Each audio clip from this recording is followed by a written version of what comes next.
5 चुड़ैल बहुओं का एक बाथरूम। रेखा, जया, करिश्मा, मोहिनी, रश्मि, 5 चुड़ैल बहुओं के पेट में घनघोर दर्द था। अपना पेट पकड़े एक बाथरूम के बाहर खड़ी थी वो, जहां उनकी चुड़ैल सास अंदर थी। तभी बड़ी चुड़ैल बहू रेखा दरवाजा खटखटा कर कहती है, अरे माँ जी, दरवाजा खोलिए, पेट में बहुत जोरों का दर्द हो रहा है। आप बाहर नहीं आई तो मेरा रायता बाहर आ जाएगा। अरे क्या दिक्कत है तुम पांचों को? ठीक से हल्का होने भी नहीं दे सकते, जानती नहीं हो बुढ़ापे में कितना जोर लगाना पड़ता है। अरे माँ जी, कुछ तो रहम कीजिए, आधे घंटे से हम भर लाइन लगा कर खड़े हैं। कभी पब्लिक शौचालय थोड़े है, कोई पब्लिक शौचालय थोड़ी है, हमारे घर का इकलौता बाथरूम है। मैं प्रेशर बनाइए और जल्दी आइए। हमारा पेट का कुकर है जिसका बनाकर हम बाहर आएंगे। अरे माँ जी, नहीं हो रहा है तो कुकर की सीटी की तरह ट्राई कीजिए। फिस फिस फिस। देखो, अपना मुंह बंद करो, मेरा ध्यान भटक रहा है।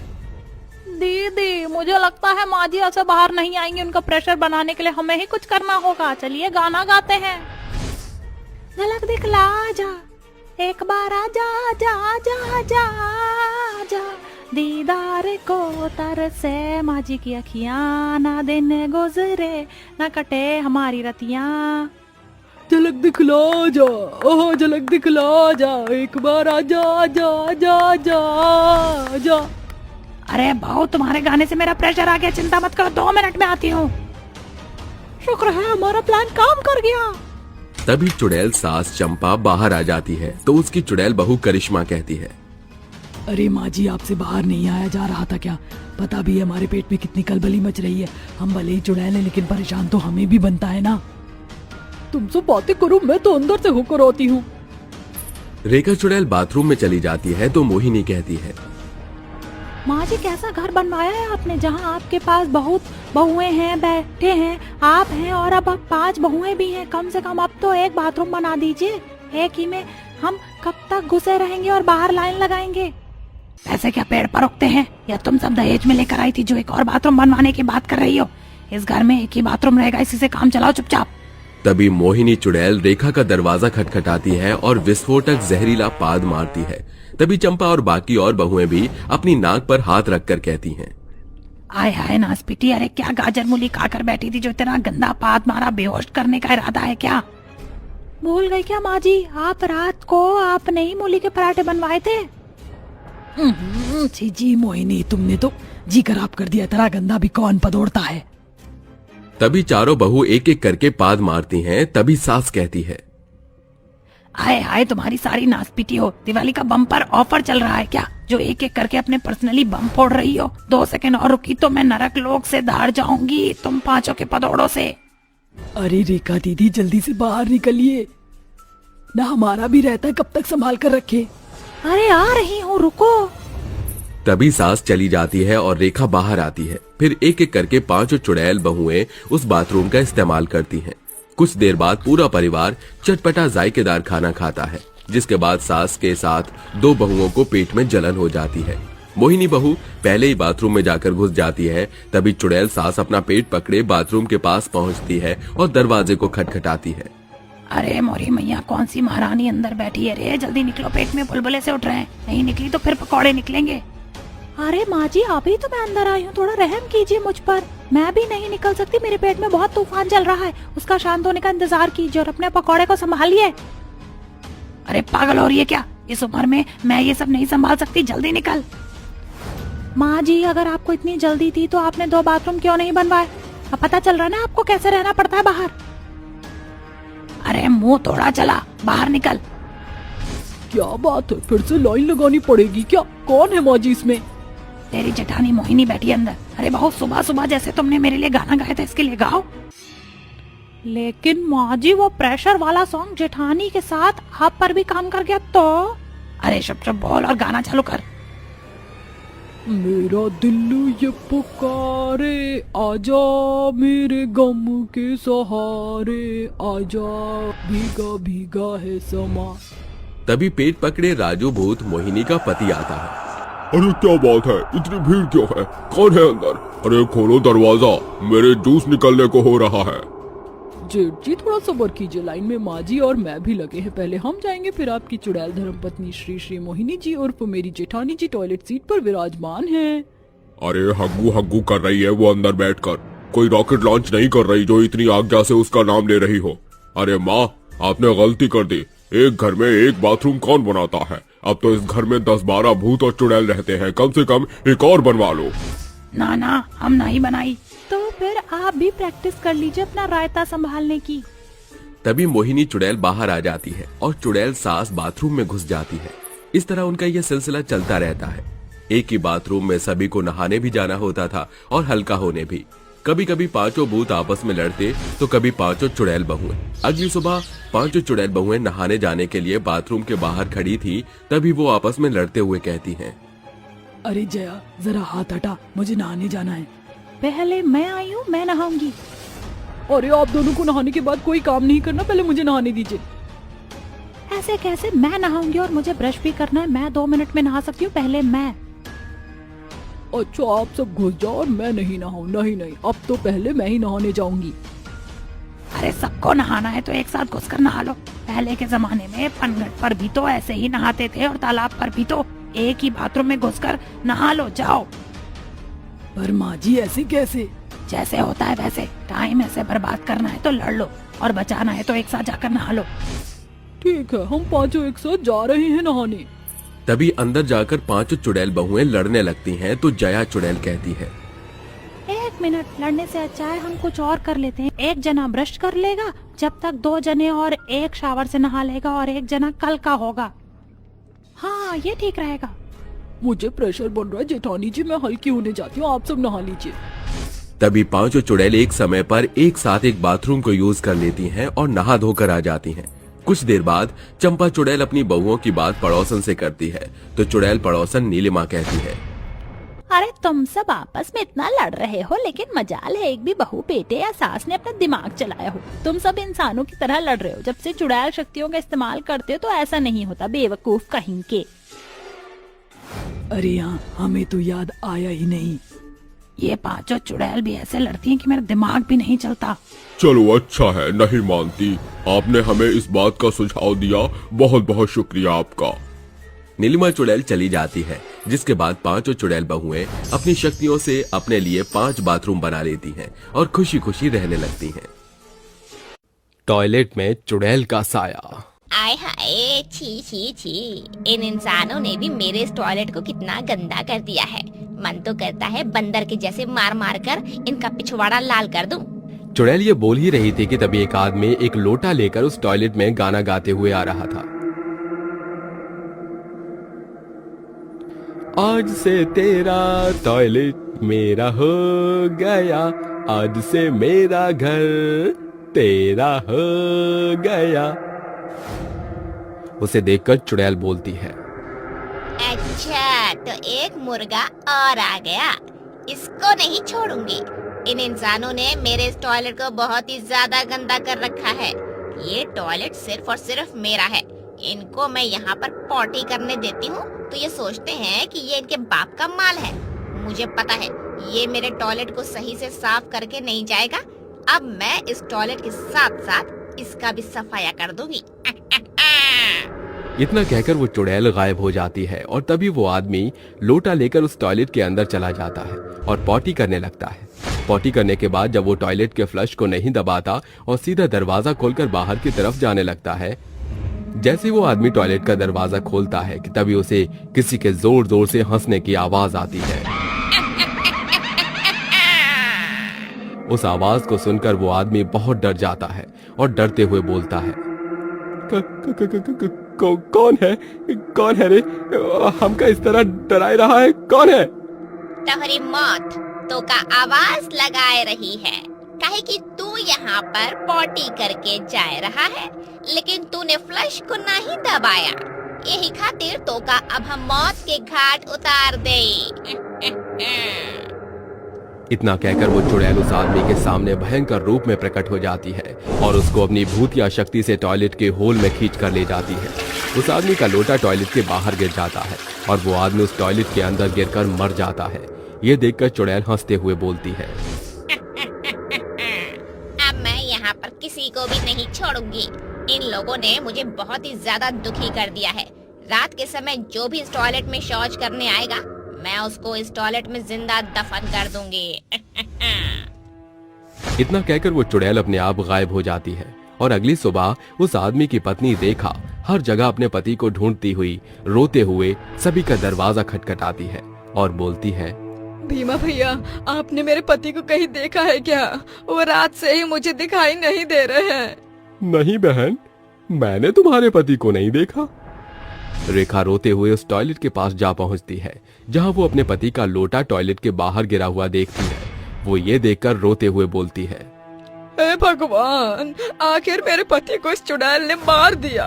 भगवान जाने इस चुड़ैल का हम लोगों ने आखिर क्या बिगाड़ा है जो ये हम सभी को इस तरह भयानक मौत दे रही है। रेखा उस टॉयलेट के पास ही बैठकर फूट फूट कर रोने लगी और इस तरह रात हो गई और रेखा की आंख लग गई थी।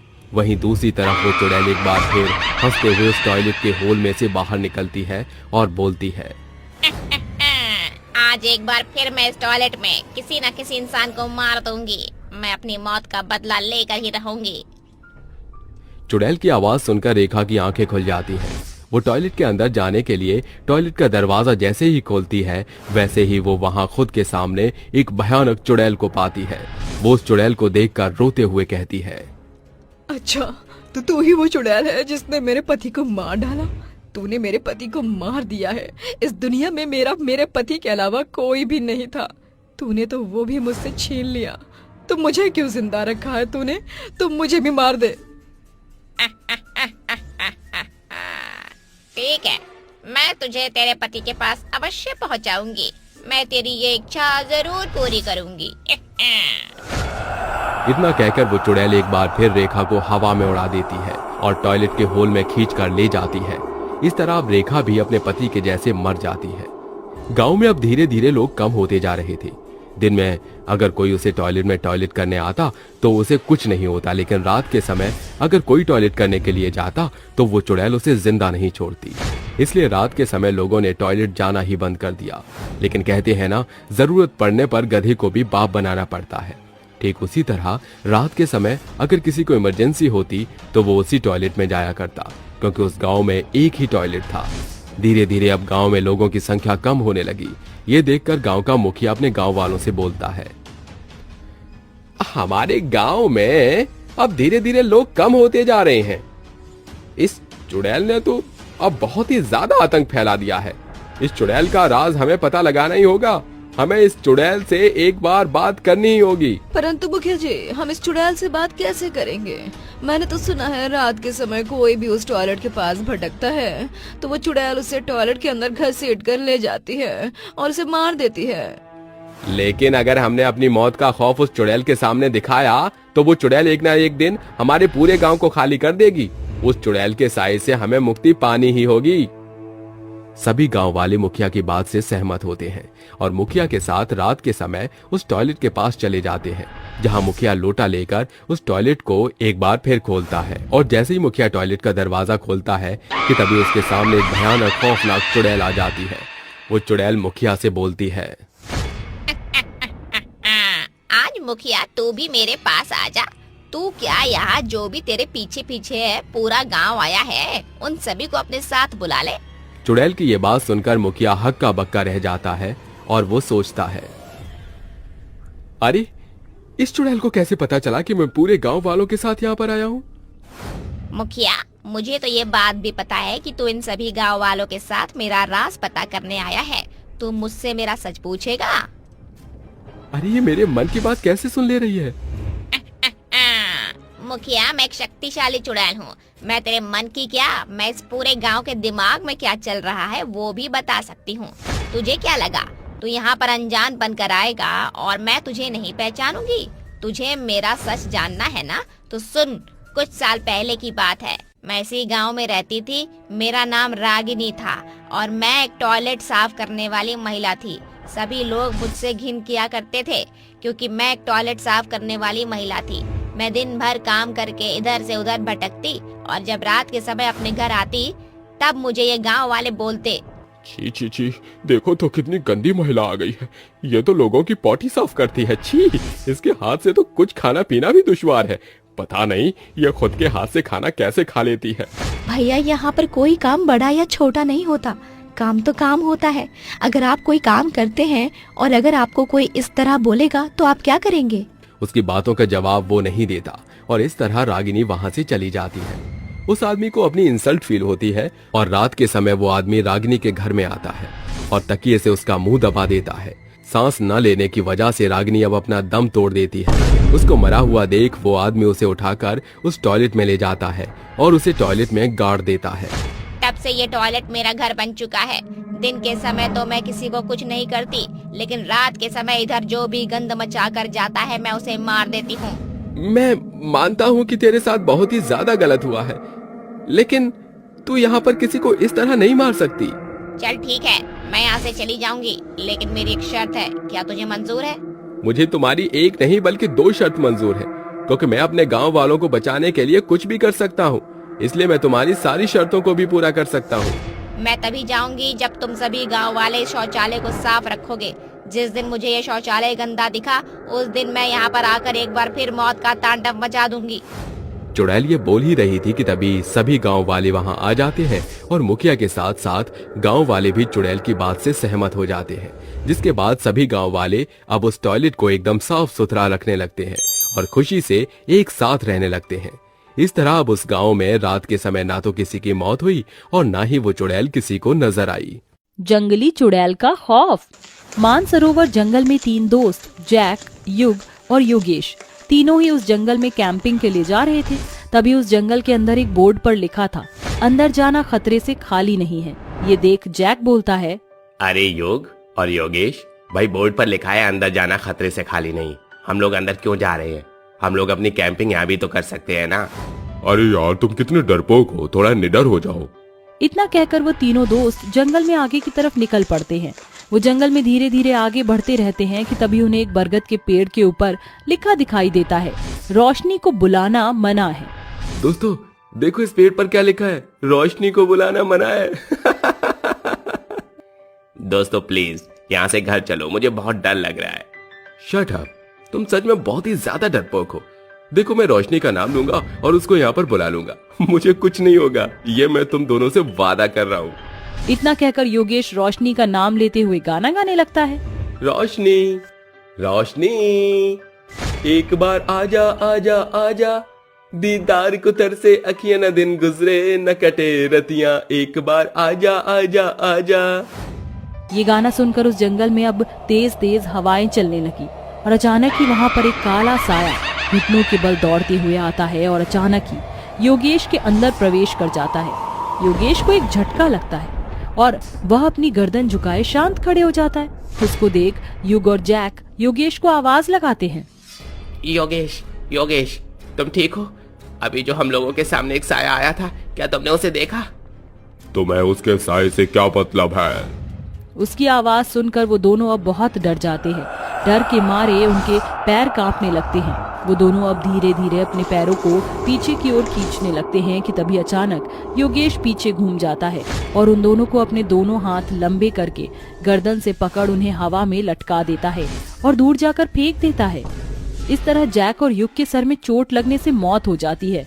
तभी योगेश भी वहीं बेहोश होकर नीचे गिर जाता है। इस तरह अब 2 दिन गुजर गए थे और उन तीनों का गांव में कोई अता पता नहीं था। योगेश की माँ पुलिस को लेकर जंगल में उन तीनों बच्चों की छानबीन करती है, जहां योगेश की दिमागी हालत खराब हो रखी थी और योगेश एक जगह डरा और सहमा हुआ बैठा था। ये देख पुलिस उसे अब हॉस्पिटल भिजवा देती है और छानबीन के दौरान जैक और युग की लाश मिलती है।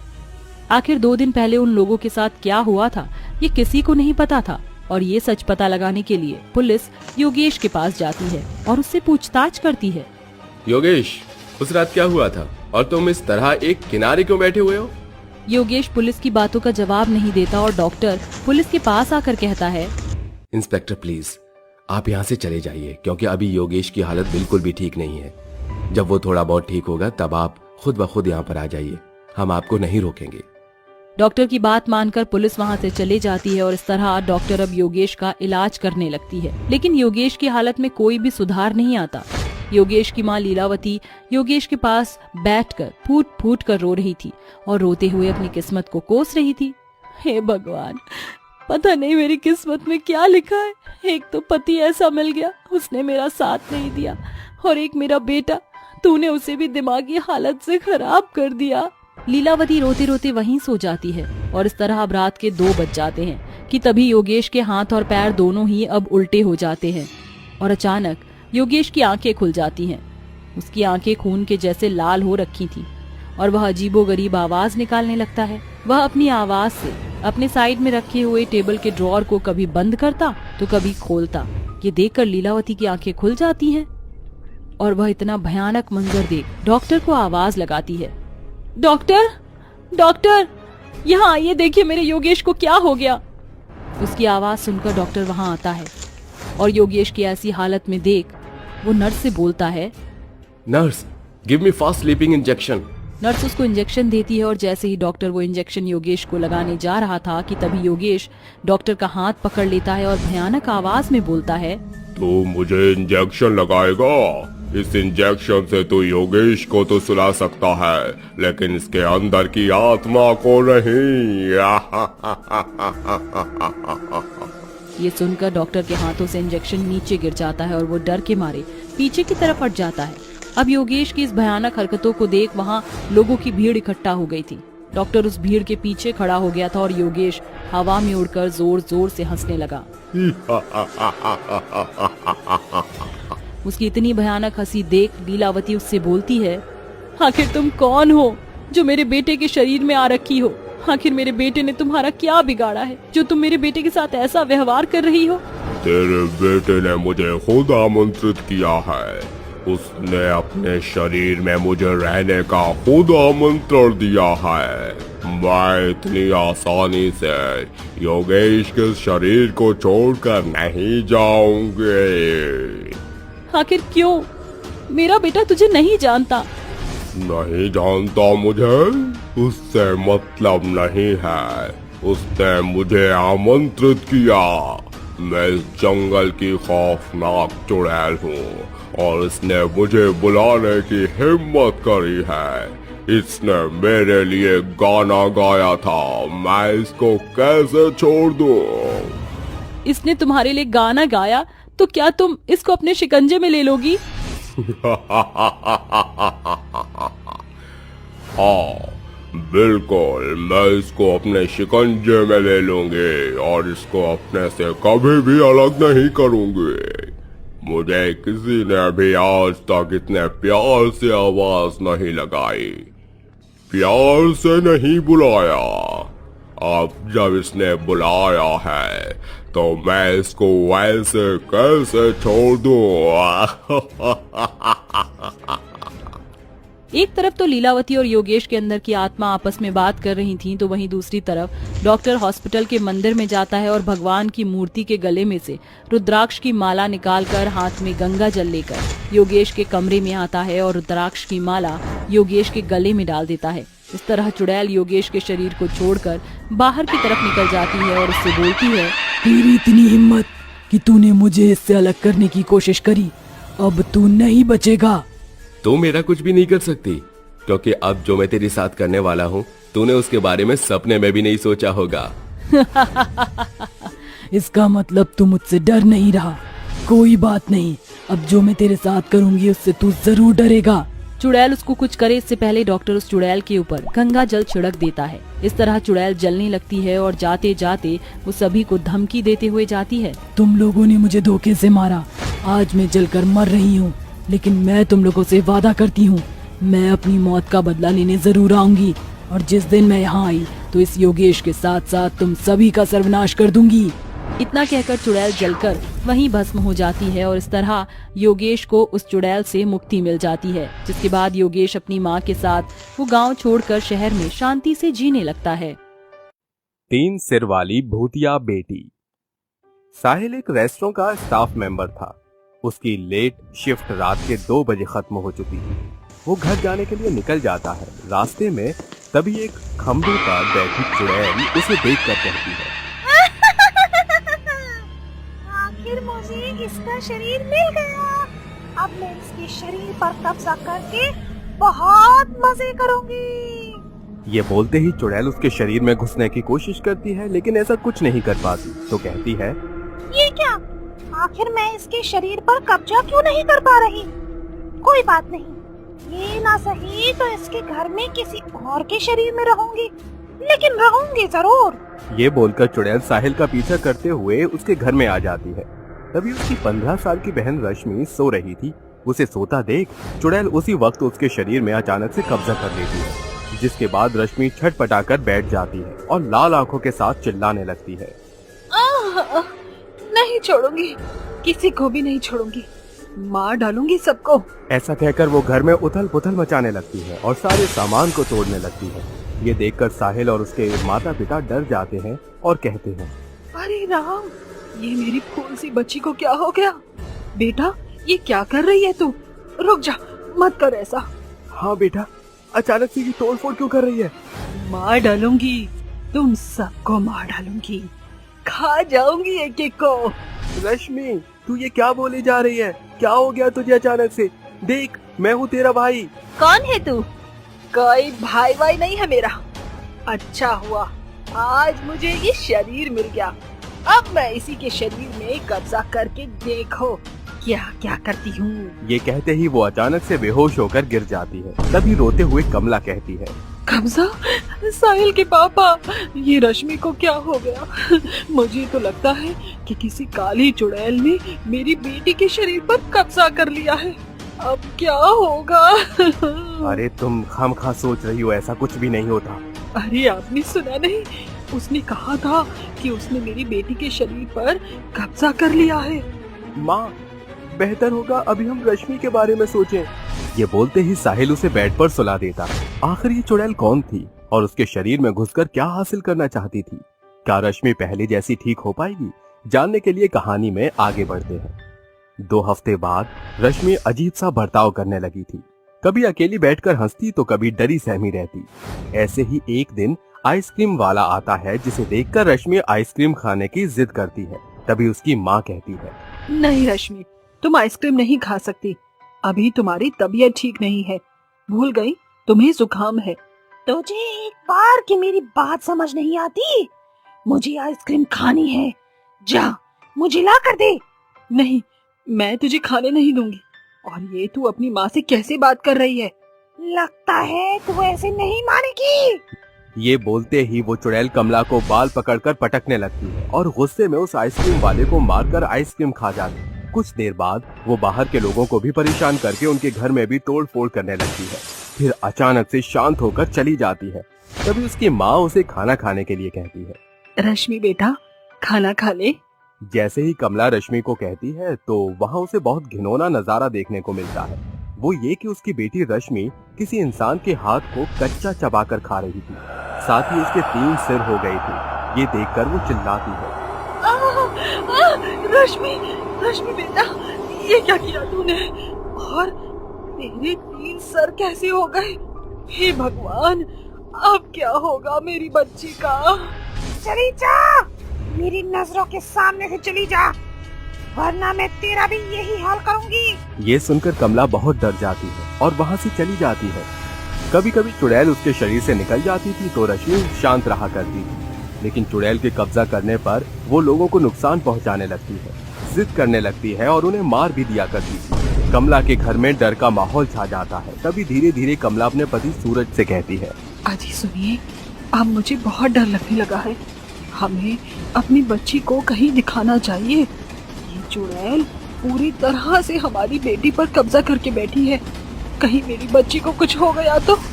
तुम सही कह रही हो। ऐसा करता हूँ, मैं उसे शहर लेकर चलता हूँ, पापा के पास। वही बताएंगे। वैसे भी वो इन सब के बारे में जानते हैं। हाँ, आप सही कह रहे हैं, हमें शहर चलना चाहिए। अगले दिन ही रश्मि और उसके माता पिता ट्रेन से शहर के लिए निकल जाते हैं। दोनों सहमे हुए उसके साथ थे कि कहीं चुड़ैल उन्हें कोई नुकसान न पहुंचा दे। वहीं भीड़ की वजह से उन्हें कहीं पर सीट नहीं मिलती। तभी रश्मि कहती है, मुझे बैठना है, मुझे सीट चाहिए। ए लड़के, हट जा यहाँ से, मैं बैठूंगी यहाँ। अब मैं क्यों हटूं? मेरी सीट है ये, और वैसे भी मैंने इस सीट के लिए टिकट बुक की थी, तो मैं तुम्हें क्यों दूं अपनी सीट? नहीं देखा तू? नहीं देखा? ये कहते कहते रश्मि की आंखें लाल हो जाती हैं और तभी उसके माता पिता उसका हाथ पकड़कर उसे शांत कराते हैं। बेटा कोई बात नहीं, थोड़ी देर में दूसरी सीट मिल जाएगी। कमला के ये बोलते ही वो शांत हो जाती। रात के समय ट्रेन में सब सो रहे थे। तभी रश्मि अपनी 3 सिर वाले चुड़ैल रूप में आ जाती है और उस लड़के को मार कर कहती है, तू लड़ रहा था ना मुझसे सीट के लिए, अब तो तू इस सीट पर कभी नहीं बैठ पाएगा। ऐसे ही सुबह जब सब उठते हैं तो देखते हैं कि उस लड़के को बेरहमी के साथ किसी ने मार डाला। कमला और सूरज जानते थे कि ये सब उसकी बेटी ने चुड़ैल बनकर किया है। कुछ देर बाद तीनों महेश के पास पहुंच जाते हैं। महेश रश्मि का दादा है। वहीं बड़ी चालाकी के साथ कमला और सूरज रश्मि को एक कमरे में बंद करके बैठा देते हैं और अपने पिता महेश से रश्मि के बारे में उसे सब बता देते हैं। पापा, आपको तो इन आत्मा वगैरह के बारे में सब पता है ना? अब आप ही अभी मेरी बेटी को बचा सकते हो। पता नहीं कैसे उस चुड़ैल ने रश्मि पर अपना कब्जा कर लिया है। हाँ पापा जी, बचा लीजिए मेरी बेटी को। मैं अपनी बेटी को खोना नहीं चाहती। प्लीज उस चुड़ैल को मेरी बेटी से हमेशा के लिए दूर कर दीजिए। महेश एक समय तांत्रिक का काम किया करता था। जब उसे अपनी पोती के बारे में दोनों से पता चलता है तो वो कहता है, और तुम दोनों चिंता मत करो, वो कितनी भी डरावनी चुड़ैल हो, मैं अपनी पोती रश्मि से उसका पीछा छुड़ा कर ही रहूंगा। आज शाम को ही मैं विधि चालू कर दूंगा। शुक्रिया पिताजी। तू पागल है क्या? अरे अपनी पोती के लिए तो मैं इतना कर ही सकता हूँ। शाम को महेश एक कमरे में रश्मि को घेरे में बिठाकर उसे वश में करने की कोशिश करता है और उस पर भस्म डालकर पूछता है, बता तूने ये क्यों किया? क्यों तू रश्मि के शरीर में है? नहीं बताऊंगी मैं। चुड़ैल की बात सुनकर गुस्से में महेश उस पर भस्म डालता है, जिसके बाद वो तिल मिलाते हुए कहती है, बता दियो। अकाल मृत्यु की वजह से मेरी आत्मा भटक रही थी। जब मैं साहिल के शरीर में प्रवेश नहीं कर सकी तो मैंने इसके शरीर पर कब्जा कर लिया और लोगों को परेशान करने लगी। तेरा समय खत्म हुआ, अब तुझे यहाँ से जाना होगा दुष्ट आत्मा। ये बोलकर महेश कठोर मंत्र के उच्चारण से चुड़ैल की आत्मा को एक बोतल में बंद कर लेता है और उस बोतल को समुद्र के बीचों बीच फेंकवा देता है, जिसके बाद रश्मि ठीक हो जाती है और खुश रहने लगती है। चुड़ैल की कंप्यूटर क्लास। कैलाश, तुम्हारा कंप्यूटर का कोर्स कंप्लीट हो गया है। कुछ देर बाद मेरे कैबिन में आकर मुझसे अपना सर्टिफिकेट ले जाना। इतना कहकर टीचर अपने केबिन में जाकर बैठ जाती है और कुछ ही देर बाद कैलाश भी अपना फाइनल सर्टिफिकेट लेने के लिए अपनी टीचर के केबिन में पहुंच जाता है, जिसके बाद उसकी टीचर उससे कहती है, कैलाश, तुमने बहुत अच्छी तरह अपना कंप्यूटर का कोर्स पूरा किया है और तुम पूरी क्लास में सबसे अच्छे ग्रेड्स लेकर आए हो। ये लो तुम्हारा कंप्यूटर का सर्टिफिकेट। इतना कहकर टीचर कैलाश को सर्टिफिकेट देने लगती है। जैसे कैलाश अपना सर्टिफिकेट पकड़ता है, टीचर की आंखें अचानक से लाल हो जाती हैं और उसका रंग हरा हो जाता है। देखते ही देखते वो एक बहुत ही भयानक चुड़ैल में बदल जाती है, जिसके बाद वो कैलाश से कहती है, कैलाश, कंप्यूटर का सर्टिफिकेट लेने से पहले मैं तुम्हें एक बात बताना चाहूंगी। जो मेरे साथ हुआ अब मैं वो तुम्हारे साथ करूंगी। अपनी चुड़ैल टीचर को देखकर कैलाश डर के मारे थर थर कांपने लगता है, जिसके बाद कैलाश अपनी चुड़ैल टीचर से कहता है, चुड़ैल, हे भगवान, तुम तो एक बहुत ही भयानक चुड़ैल हो। इसलिए तो अब मैं तुझे मारने वाली हूँ, क्योंकि तूने क्लास में टॉप किया है। अरे चुड़ैल टीचर जी, मुझे छोड़ दो। मैंने तुम्हारा क्या बिगाड़ा है? तुम मुझे क्यों मार रही हो? अरे जो तुम्हारे साथ हुआ वो तुम मेरे साथ क्यों कर रही हो? इससे तुम्हें क्या हासिल हो जाएगा? सुकून मिलेगा। मुझे तुम्हें मारकर बहुत ज्यादा सुकून मिलेगा। जब मैं किसी को अपनी तरह तड़पते हुए देखती हूँ तो मेरी आत्मा को बहुत आराम मिलता है। इतना कहकर चुड़ैल कैलाश को पकड़ती है और उसे मार देती है, जिसके बाद वो कैलाश के शरीर को सीधा अपने मुंह में निकल जाती है और चुपचाप वापस से अपनी सीट पर बैठ जाती है।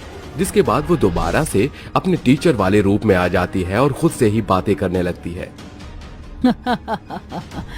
आखिर मैंने इसे भी मार दिया। ऐसे ही मैं धीरे धीरे जो भी इस क्लास के कंप्यूटर का कोर्स कंप्लीट करेगा मैं उसे मारती जाऊंगी।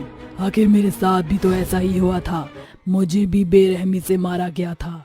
क्या दिन थे वो जब मैंने कंप्यूटर का कोर्स किया करती थी। एक दिन मैं जब क्लास में पहली बार आई तो सभी ने मुझे देखकर कहा था, अरे क्या बात है, ये काली कलूटी बैंगन लूटी हमारी कंप्यूटर क्लास में क्या करने आई है? अरे ये तो एक काला मगरमच्छ है, ऊपर से इसके चेहरे पर कितने सारे पिंपल्स भी हैं। छी, मुझे तो इसे देखकर उल्टियां आ रही हैं। अबे यार देख, उल्टी आ रही है तो इसी के मुंह पर कर दियो, क्या पता तेरी उल्टी से इसका मुंह साफ हो जाए। सभी लोग मेरे ऊपर बहुत ही बुरी तरह हंस रहे थे। किसी को भी मैं अपनी क्लास में पसंद नहीं थी। अगर मैं सुंदर नहीं थी तो इसमें मेरी क्या गलती थी?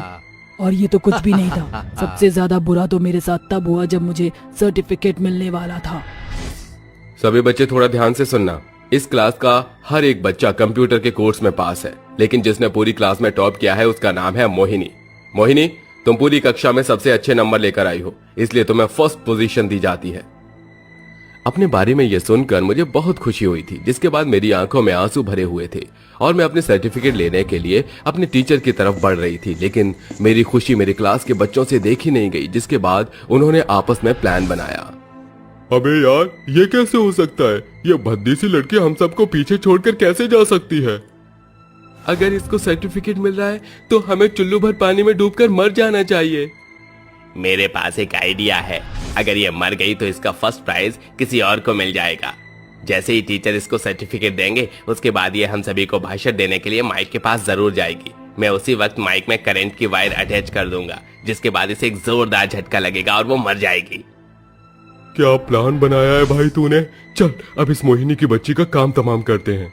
उन तीनों ने मिलकर माइक पर बिजली के तार अटैच कर दिए थे, जिसमें बहुत ही ज्यादा हैवी करंट था। जैसे ही सर्टिफिकेट लेकर मैं माइक को पकड़ने लगी, वैसे ही मुझे एक बहुत जोरदार झटका लगा, जिसकी वजह से मैं वहीं मर गई। मेरे मरने के बाद किसी ने भी मेरी डेड बॉडी को नहीं छुआ, क्योंकि मैं सुंदर नहीं थी। बेचारे माँ बाप ने मेरा अंतिम संस्कार किया और मेरे मरने के बाद फर्स्ट प्राइज राकेश को दे दिया गया। देखो बच्चों, मोहिनी क्लास में फर्स्ट थी, लेकिन अब वो इस दुनिया में नहीं बची। मोहिनी के बाद अच्छे नंबर राकेश लेकर आया था, इसलिए ये फर्स्ट अवार्ड और सर्टिफिकेट राकेश को दिया जाता है। ये लो राकेश, तुम्हारा कंप्यूटर का सर्टिफिकेट। शुक्रिया सर, आखिर जो जिसका हकदार होता है वही उसे पाता है।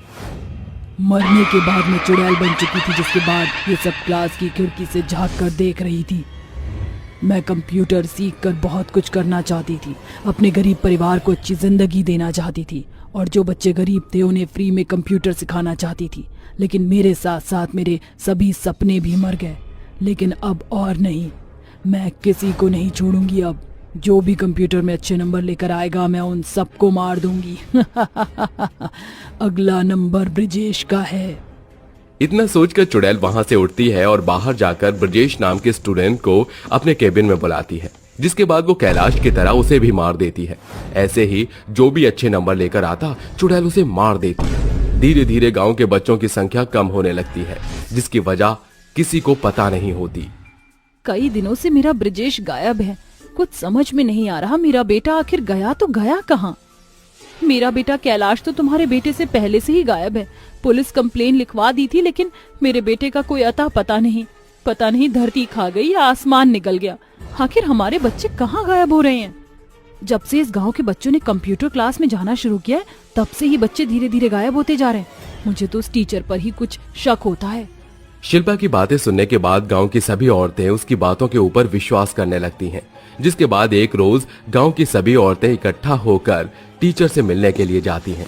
लेकिन मिलने से पहले वो सभी औरतें क्लास की खिड़की से झांकने लगती हैं, जिसके बाद वो टीचर को अचानक से चुड़ैल के रूप में आते हुए देखती हैं, जो उनके बच्चों को मार रही होती है। हे भगवान, ये तो एक चुड़ैल निकली। इसका मतलब यही हमारे बच्चों को खा रही थी इतने दिनों से। अब हम इससे कैसे पीछा छुड़ाएं? चुड़ैल तो बहुत ज्यादा शक्तिशाली है, इसके लिए हमें तांत्रिक बाबा को बुलाना होगा। पास ही में एक तांत्रिक बाबा रहते हैं, चलो उनके पास चलकर मदद मांगते हैं। वो तीनों तांत्रिक बाबा के पास जाती हैं और उन्हें गांव के अंदर हो रही पूरी घटना के बारे में बताती हैं, जिसे सुनकर तांत्रिक बाबा उनकी मदद करने के लिए तैयार हो जाते हैं और चुड़ैल टीचर के पास पहुंच जाते हैं। जिसके बाद तांत्रिक चुड़ैल टीचर से कहता है, दुष्ट चुड़ैल, मैं तेरे बारे में सब कुछ जानता हूँ। तेरे साथ जो हुआ तो वही इन मासूम बच्चों के साथ दोहरा रही है। मेरी बात मान जा और चली जा यहाँ से। नहीं तो अंजाम अच्छा नहीं होगा। तुझे क्या लगा मैं तेरी इन फालतू की धमकियों से डर जाऊंगी और यहाँ से दुम दबाकर भाग जाऊंगी? हाँ चुड़ैल, तुझे यहाँ से जाना ही होगा। जब सीधी उंगली से घी नहीं निकलता तो उंगली को टेढ़ा कर लेना चाहिए। उसी प्रकार मैं तुझे यहाँ से भगा कर ही रहूंगा। अब देख तू मेरा कमाल। इतना कहते ही तांत्रिक बाबा अपने झोले से एक कांच की शीशी और जादुई छड़ी निकालता है, जिसके बाद वो एक मंत्र पढ़ने लगता है। ओम भट भट स्वाहा, ओम भट भट स्वाहा। तांत्रिक के मंत्र के उपचार से चुड़ैल धीरे धीरे कांच की बोतल में समा जाती है, जिसके बाद तांत्रिक उस बोतल का ढक्कन लगाता है और अपने साथ उसे ले जाता है, जिसके बाद से गांव के ऊपर से चुड़ैल का साया हमेशा हमेशा के लिए खत्म हो जाता है।